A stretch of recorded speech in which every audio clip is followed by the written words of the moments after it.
Well, everyone, I'm sorry to say I'm pretty new to this job, only about 2 months.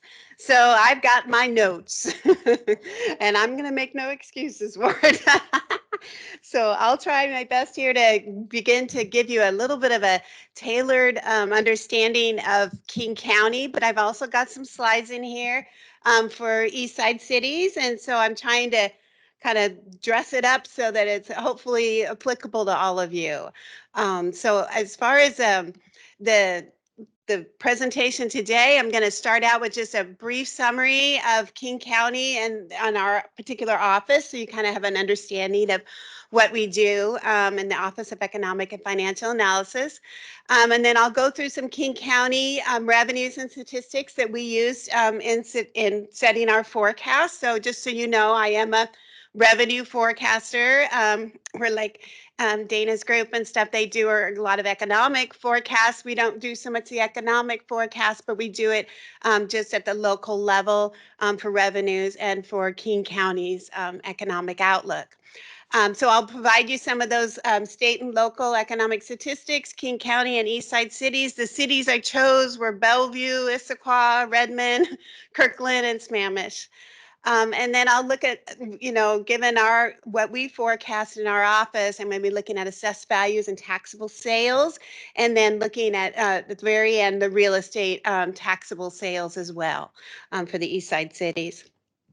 So then when we look at who we are, basically, the King County Office of Economic and Financial Analysis, we call ourselves a WEFA. We were approved by King County Charter in November of 2008 to create the office, and it's a tiny little office. There's only 2.5 FTE here, but we're an independent office in King County.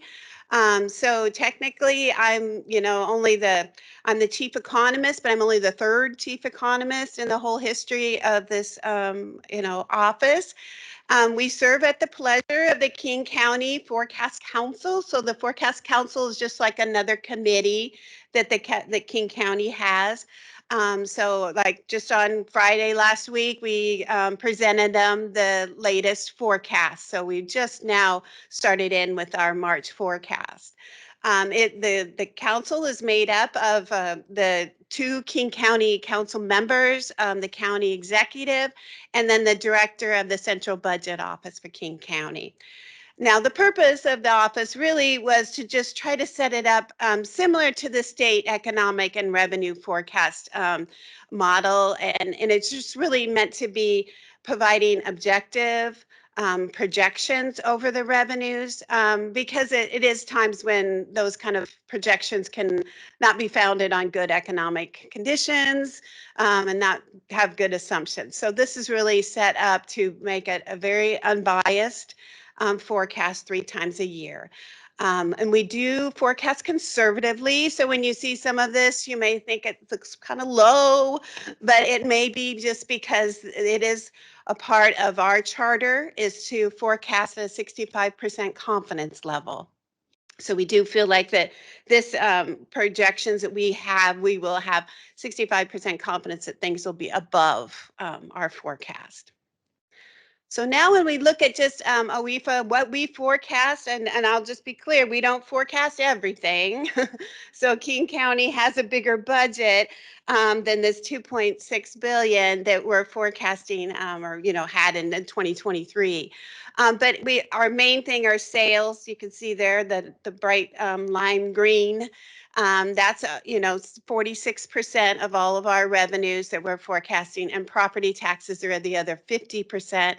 But you can see we do a lot of other forecasts besides the two big ones.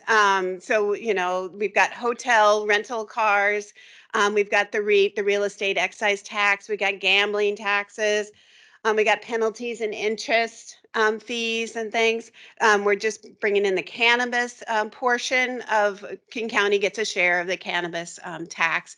And so we're forecasting that. E911 is another one. But, there's other there's other shared revenues that OEFA doesn't forecast, things like our federal revenue. and things like we get state revenue, charges for services. We don't forecast those kind of things. So now as far as what we're using in our model, so like I said, we have, dozens of models, but, as Dana was going through and stuff, it really is, we use a lot of US variables. We use a lot of Washington state variables from the Economic and Revenue Forecast Council. And then we also have some other economic variables that we use that is King County and Seattle specific. So this is just a kind of a list of some of them, we've already kind of gone through some of them, things like inflation and interest rates. Those are all good, and employment are all going to be a key part of it. And we'll go through some of those as far as the local statistics. Now, as far as what we're seeing right now in King County, it is continuing to grow, but at a slower pace than we had anticipated even 6 months ago. And just so everybody knows, we forecasted the last time. So sometimes I'll be referring to previously, meaning this is the last time we forecasted was in August of 2023. So it was well over 6 months ago that King County had a forecast. So there's certain aspects that have been lowered and things because of some of these national trends that we were just, hearing about. So when we look at Seattle's inflation, we ended 2023 at about 4.4%, which was slightly higher than the national rate.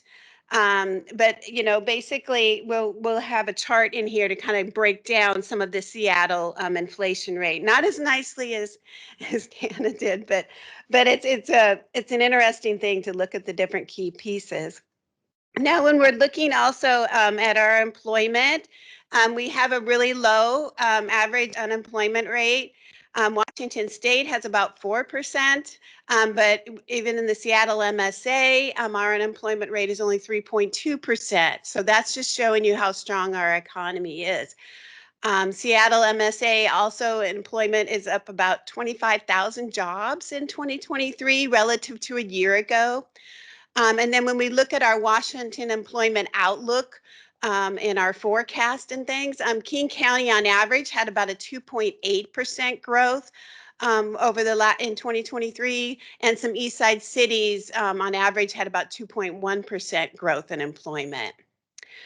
And interest rates we're anticipating will be brought down in the future, as we were just mentioning, but that's not something that we, in the previous forecast, again, over 6 months ago, we really were anticipating a much more aggressive reduction in interest rates. So that's what we're bringing into this forecast, is less of an aggressive reduction in interest rates, which is a dampening effect on the economy. We also see the taxable sales in 2023 for King County came in at about 5.2% growth, which was slower than what was expected in the last forecast. So that was one of the big things that we had to bring to the council, was the lower sales taxes that we were having. The area, as we all know, Seattle area home prices have been falling in 2023, but they did hit a lull there, and that's good. It was about second quarter of 2023. So we are showing now some recovery from that. And we've got a nice slide on that. And this one I'll just kind of skip over because we've already kind of been tackling inflation and all those interest rate projections and things. But this is just showing you where we're at right now at about, 3.1%, the 3.2 actually with the February numbers nationally. But then when we look at Seattle's inflation, you can see the different components there. Now basically all items, meaning all the different aspects of inflation, is at about a 4.4% by the time we hit the end of 2023. But you can see housing there, unfortunately, it's about 5% still. So that's just something that's causing us to not have inflation fall as quickly as we'd like, is having that strong housing. at 5%. Other ones have been falling. You can see there the green line is food and beverages. That's got a nice downward trajectory now in 2023, so that's not as expensive. It's only at about a 2.3% rate here by the end of the year, and that's a good sign. Transportation, and that little red line there tells the story of the pandemic. And just so you guys know, I used to forecast transportation, and so to look at that line just reminds you of all the ups and downs that there was during the pandemic, from nearly $0 for oil to then it coming back pretty strong now in the post-pandemic period. But anyway, that we're now not far, about 3.6% growth in transportation, which does include our fuel prices. Okay, so then this is just kind of a Washington real personal income growth versus the employment at the state level. So this just kind of gives you a little bit of an understanding of some of the history here. And in the third and fourth quarters of 2023, our personal income growth rates did come in slightly higher, 2.1% and 3.3, which was above our expectations of over, about 6 months ago. But based on this latest forecast, what we're seeing is that the average annual real Washington personal income growth is about 2.2% for 2023. But now in 2024, to begin at right now, we're seeing that it's slightly higher at 2.4%. And then on the average, it's about 3.4 in terms of the entire year for 2024. So those are kind of good signs. That's kind of the positive. We have revised up personal income a little bit from the last time we had projections. And then 2025, we have a growth year over year of about 3.2%. But you can see, we're kind of just bound, that blue line there of personal income is just kind of bouncing around with not too much growth, a little bit of seasonality in there. And you can see, because these are quarterly numbers, you're going to get, the third and fourth quarter are slightly higher. And then you can see that the red line there, then that is actually employment. So then employment is kind of on a downward trajectory. You can see there in 2023, you can see that red line is just declining there. And in 2024 now, we at least kind of have it smoothing out, so we don't have those big declines that we've been seeing post-pandemic. But the overall growth in employment is below the actual personal income. So one of the things that even though like the growth was about, let's see, yeah, I think it was overall it's about 2% for in 2024. When we looked at some of the different sectors, manufacturing though in 2024 is averaging about 3%. Aerospace is quite high at 9% in 2024, and software is slightly down at 2%, and construction's only at about 1%. So we have a variety of things going on in employment, even though it kind of looks like a pretty flat little line there. There's a lot of different aspects to it. Now, when we look, this chart, this is showing you Washington State, where before we saw the U.S. job openings and hires. This is showing you Washington State's job opening and hiring rates. Well, you can see the blue line there, as we've already been discussing, we had the Great Recession, or Great Resignation, I should say. And then we basically had all these job openings, right? Post-pandemic, that's what that big uptick of the blue line is. And then since then, though, we've been seeing those job openings decline here in 2023. And then also the job hire rate also has been going down slightly throughout 2023. So they're both kind of on a downward trajectory, but the difference in that gap has been getting smaller. So that's a good sign that our job opening rate and our job hire rate is getting smaller. And so the difference there, we were seeing that it was a difference of about 66,000 jobs in November and December. So that's kind of a good little proxy for understanding that.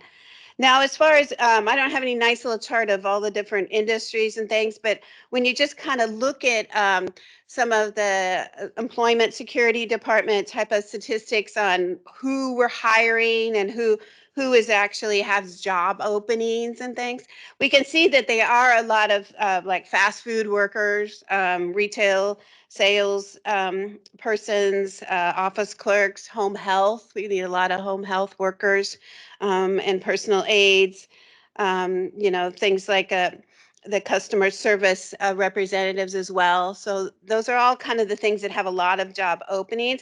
But when you do look at kind of our outlook, because the Employment Security Department in Washington does have, some nice projections of different types of careers and occupations, you can still see that some of the high ones are in the healthcare area, like nurse practitioners and other healthcare practitioners.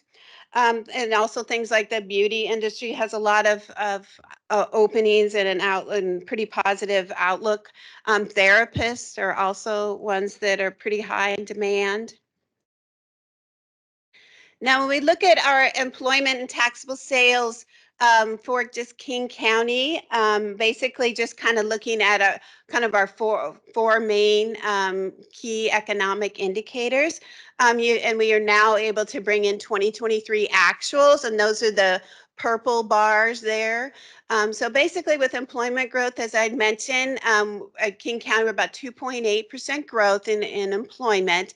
That's, sizably less than what we had in 2022 at a 4.8%. But it is a pretty good growth rate. It is better than the 20-year average, which was only 1.4%. So this just kind of gives you a little bit of a flavor of how, 2023 ended up. But as we said, home prices fell quite a bit.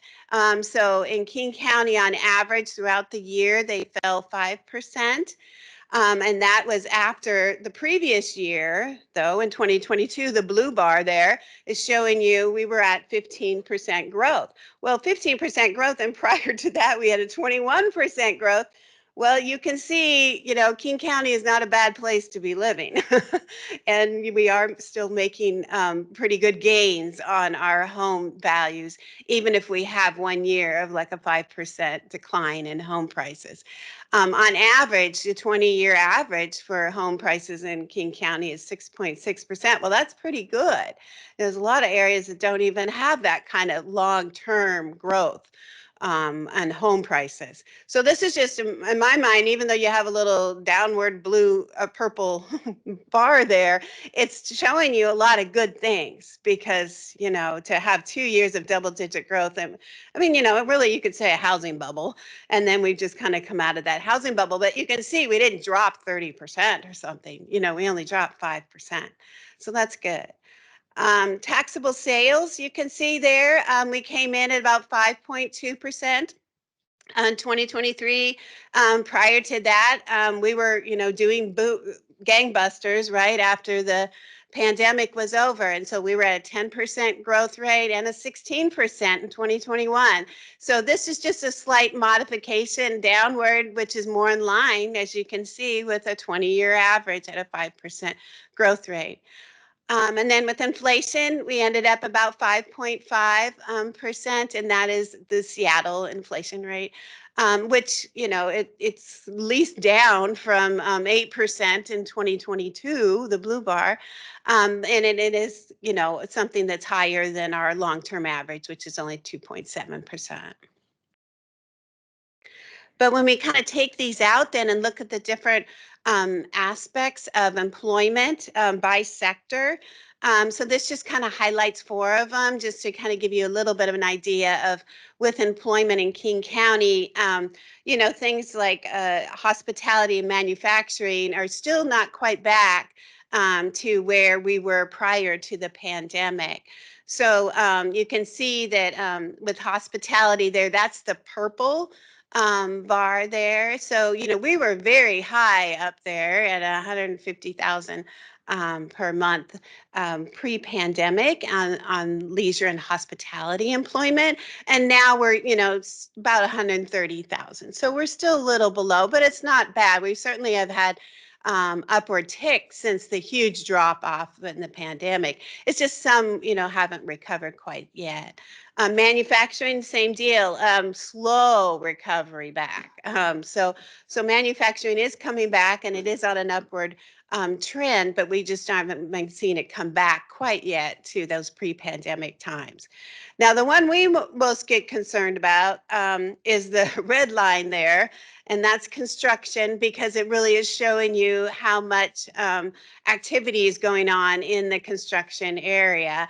Unfortunately, it's been on a downward trend here since about mid part of 2023 but we do see one little positive thing at the end with a little flat little line there, so that's maybe a sign that we do maybe are hoping that the downward trend in construction employment is going to be stopped.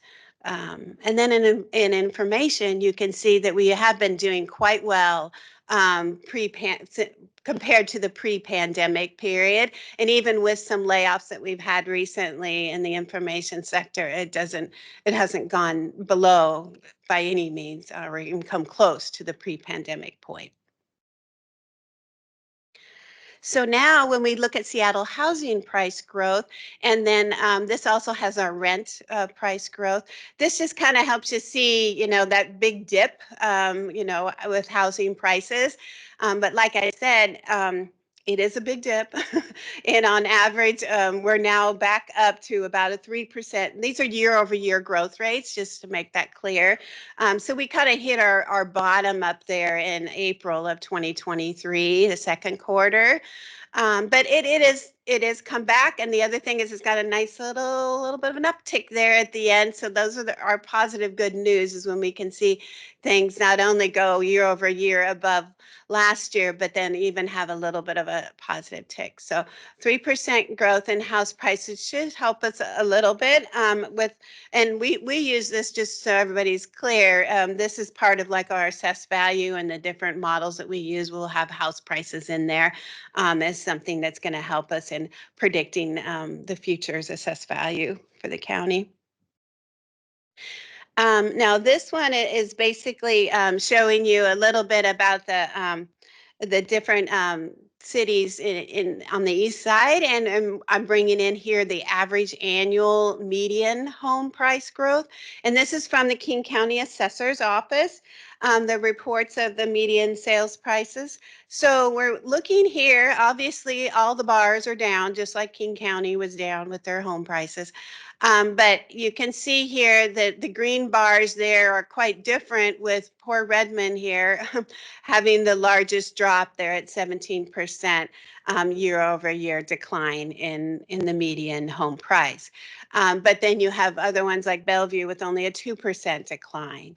So, this is something just showing you some of the differences that kind of went on here in 2023 among the cities.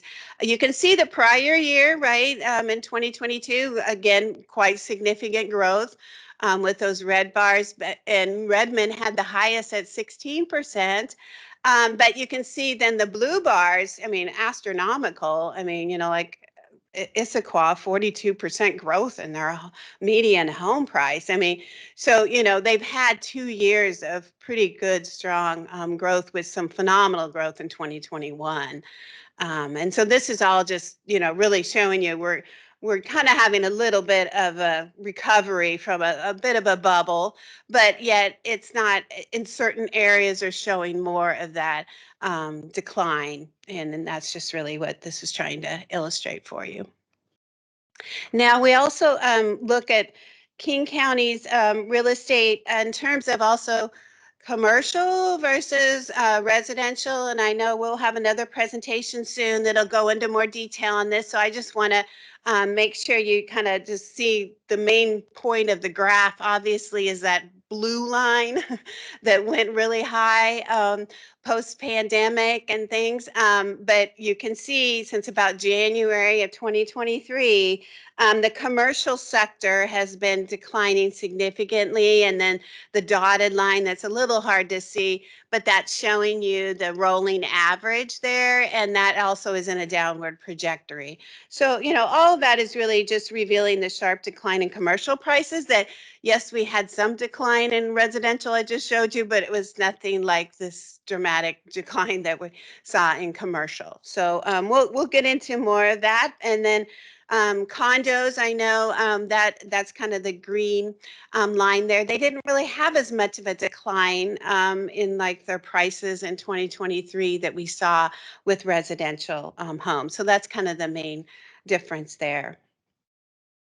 Now, when we look at just King County residential transactions, so this is one where it just really kind of helps you see. I mean, it looks like an EKG, right? Like you're in the hospital, but basically it's all the seasonality to residential transactions, which we all know if we're in the real estate business. So we're really just trying to show there with that red rolling average, just the declines that we've been having since the last couple of years, and just transactions. So just recognize when we don't have so many transactions going on, obviously our real estate excise tax goes down. And I know a lot of cities depend on that real estate excise tax a lot. King County does too, but you saw the graphic. King County's a little slice. It's pretty small for real estate transactions.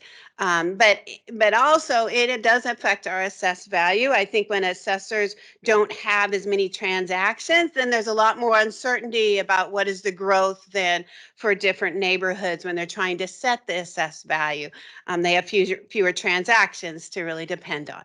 So all of this is really an important part of our forecasting, is obviously looking at just the residential transactions as well. Now here's our next forecast, or our March forecast here for assessed value in King County. This is total King County here. The blue bars are showing you actuals. The red is showing you then the forecasted values. And then also it's kind of a little hard to see, but there's a little caps on the top of these bars, and they're black little caps, and that's the new construction.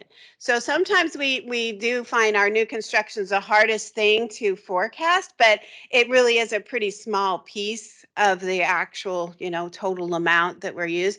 But when it comes to property tax levies, new construction is an important part of how their growth is every year for the property tax levies.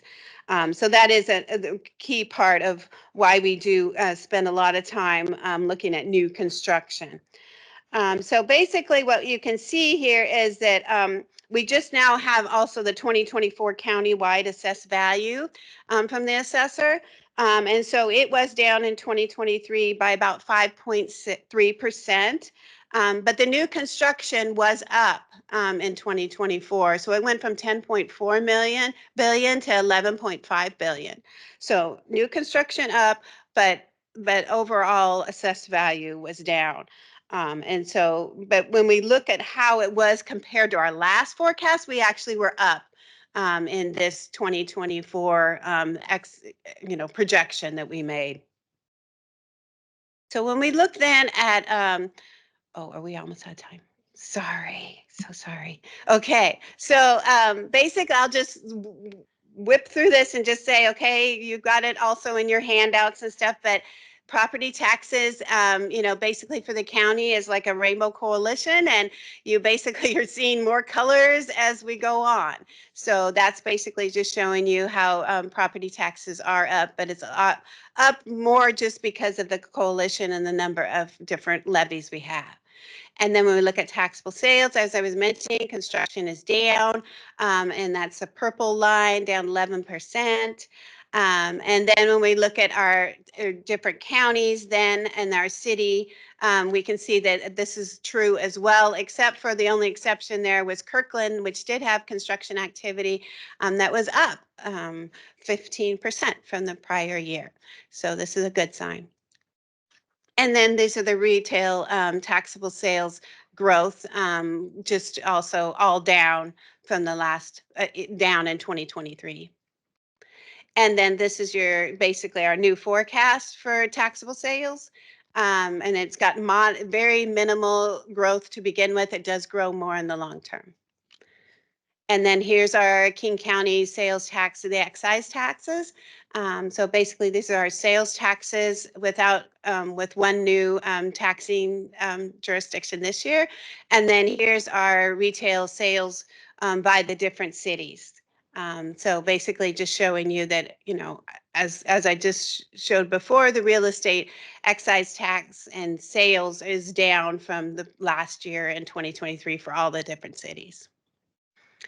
But you've got these in your handouts, so thank you very much.